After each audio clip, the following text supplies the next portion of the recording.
Going over here on the left side of your screen. Yeah, rep Spring by Boy. Para. Para? Is that saying it right? Yeah, that's Para. And Hey, Japanese player on the right, playing Kid Cobra. I'm not too familiar with Hey, so this will be a learning experience for me. I can tell you that Para is a fairly Pi? high. Hi? Oh, okay. hi. Okay. Okay. Apologies. Yeah, apologies for that. Hi.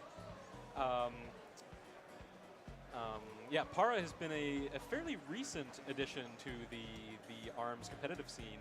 Kind of came out of nowhere. I only heard about him about a month ago.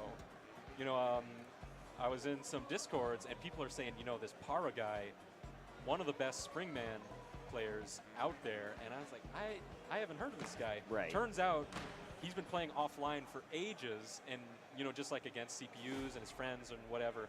And he's only just kind of jumped into the online scene recently, and now we're seeing him up here on the big stage. That's great to see. I love incorporating new players in this community, like reaching out, getting as many people as you can. You see that grassroots building up the scene in Smash Bros. You see it in Dragon Ball FighterZ. You see it in every single game at Smash Splash 4. So let's see what Para can bring to this stage here. We're starting on Temple Grounds. Para going double toaster, kind of a standard Springman set. That's a really safe option. Talk about like the Ryu of picking arms. Yeah. You just go the two. They look like punching arms. I'm just gonna punch you with them. Let's go. Yeah, toaster definitely the most basic arm in the game, but that doesn't make it bad at all. It's one of the best arms in the game. The charge gets that hard knockdown, does a ton of damage, and it just really pairs with the fast movement and the parry ability. You see it here, those big flashes on the left side of your screen when Para gets those parries off. High going with Coolerang, another. The same loadout that Pineapple was using, if I'm remembering correctly. That's going to be great against those pillars, but we're only down to one already. So they're playing very aggressively around these pillars, kind of getting them out of the way. That's going to be conducive to Para's long-term strategy. Right, he wants to play this linear game, really get, and he's got the height advantage again here. Without the Twin Tail on the screen, maybe the height advantage could be a little bit more exacerbated. Yeah, kind of getting those pokes. Haven't seen a real momentum from either player, just kind of playing the neutral. Got a great kind of long distance grab though. That's going to open up a small lead here for Para, and he's getting another poke in with these toasters. Just about that one grab more hit will do it. Barely missing. Yeah, Kid Cobra can sail over those grabs. Pops the rush, gets punished for it. But he will win the round. Punishes him for the dash up in his face. High playing very greedy here. You saw Para, he was really willing to throw out that rush. He's like, I don't need this research for the second round necessarily. But High wanted this rush for this situation. Let's see how he burns it now. Para showing that he's not afraid. He just threw out that punch. And Cobra in your face can be really scary. And he will get the rush catch. In the corner, that's going to be big damage. Doesn't get the full thing. Little unusual. Gets the double punch with the toaster. Getting in a double punch combo with the toaster, you see how that adds. That's like 180, 200 damage almost. Yeah, that's like 150, I think. That's a lot of damage. Yeah, that's a lot of damage. Even 130 off of the single hit here. And Para now he has that rush advantage in his back pocket. Still playing this long-range game, going to poke down that little pillar. Going to start building up pressure here, kind of moving in. He's going to get that knockdown. Great opportunity to get in close. That's another reason why the toasters are great on this character. And Gets a good the grab, punishing that jump. I think Para's, he's going to play aggressive here. He's going to get it, and that's the whole thing. Really dominating play from Para so far. To my knowledge, this is his first offline event, but he's looking very comfortable out there. Finds the aggression exactly when he needs it. Great plays coming out here from Para on the left here, wearing that nice plaid shirt.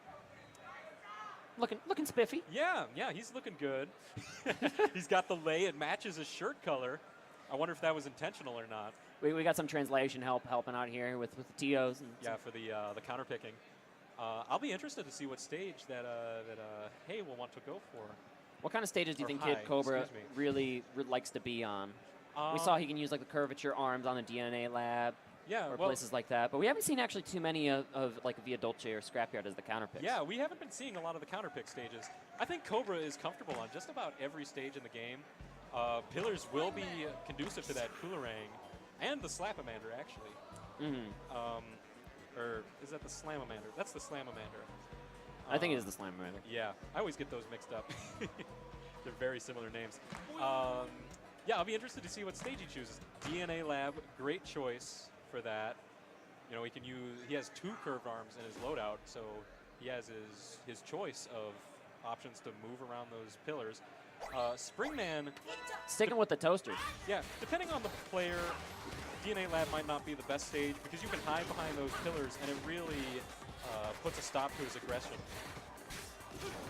So here we go yeah, into so this far, game. gets Early the Hydra pokes. hit. Yeah, sort of a repeat of what we saw last time. Not a lot of momentum, which is unusual for a Springman, but a lot of just kind of neutral play, getting those pokes. Para unafraid of throwing out grabs. And even getting the curve around, great Yeah. aim around that back pillar. Able to get the hard knockdown onto Kid Cobra. Yeah, he's Springman not letting earning Pi its breathe. keep right now. He almost got that grab, just barely made it out of it. And both players, again, pretty Yeah. conservative at the moment, at least with their rushes. I think we'll see as the pillars break, I think we'll start to see more aggression. That's the normal sort of Flow of situation this with- gameplay. Yeah, on DNA Lab, especially for a Springman. What Para wants is to get those pillars gone because they're not working for him. And again, safe gameplay at the moment. Both players not Yeah. overcommittal. A lot of neutral, poking, both have rush. Not a huge life lead for either player. The Still guard anybody's kind of game. low, actually, here from Kid Cobra. Yeah, that might come into play. It looks like he's had time to build it back up, just getting some Yeah. offense in. Both these players, I think, have had time to build up an extra rush in this round. There's only 13 seconds left. Neither player under 25% life. Both players kind of afraid of committing. There it is, though. He gets the rush and stops his own rush. He's just gonna, he's just gonna play it safe. He's got a giant life lead, and that's it. And Para doing Para, great. it feels like he's just trying to force High into throwing out that rush Yeah. in like just a disadvantaged situation. He says, I know I'm going to win this short little poke war because of how much damage my toasters do, and I can get these hard knockdowns and then reset you in a bad spot. Then you're forced to burn your resource, and I know how to counter that brilliantly. Yeah, that was a great play by Para. Really smart. Kind of playing the long game. It's interesting conservative gameplay. Like I said, there's a lot of resources that and game mechanics in this game that make you want to throw out a lot of arms constantly, and we see these players burn out these rushes just to like get quick little baits and switches on throws. I wonder if what might be happening is both players might be kind of afraid of overextending and getting punished for it. So they're just kind of playing it safe. The High is really on the losing end of these trades. At the moment. Yeah, I think Para is just getting those toasters in. And, you know, it's not big damage, but over time it builds up, and then he gets that comfy lead, and that's when he can use the rush. Good parry coming out from Para. Again, this long-range High toaster keeping his gameplay. distance. With the pillars gone, like the toasters clearly just have an easy path towards their target. They're going to eat through this light arm on the side of Kid Cobra. Yeah, Hydra, kind of an unusual pick for this matchup. Not a bad one, for sure. Hydra's almost always good. The knockdown going to really even this game up. Again, Look less at than it. 20 Look at seconds these on the clock. footsies. Pops the rush, doesn't get it. Landing a rush will be instrumental for High. If he can land it, he can stay in. And he's going to pop it, and he gets it. Giant juggle, 340. He's still in this. That's enough to take the round here. And again, both these players waiting for the very last seconds of this game, using almost the entire clock to get down to the nitty-gritty. But this time, High going to take the game. I think we're going to see a repeat here. I think we're going to see a lot of the same. A lot of footsies and neutral, kind of throwing out some pokes. There's one pillar remaining, but Springman electing to ignore it. You see him pushing forward here. Yeah, Para's starting to adopt that aggressive play style that Springman is really well suited for. And he's going to lead the rush economy. This might be actually the time to throw out a rush aggressively here because we know Kid Cobra doesn't have the counter. And then he might even get a second rush this round. Yep, here it pops is. the rush, soars over the punches, gets it 330. Throwing out some grabs. Para.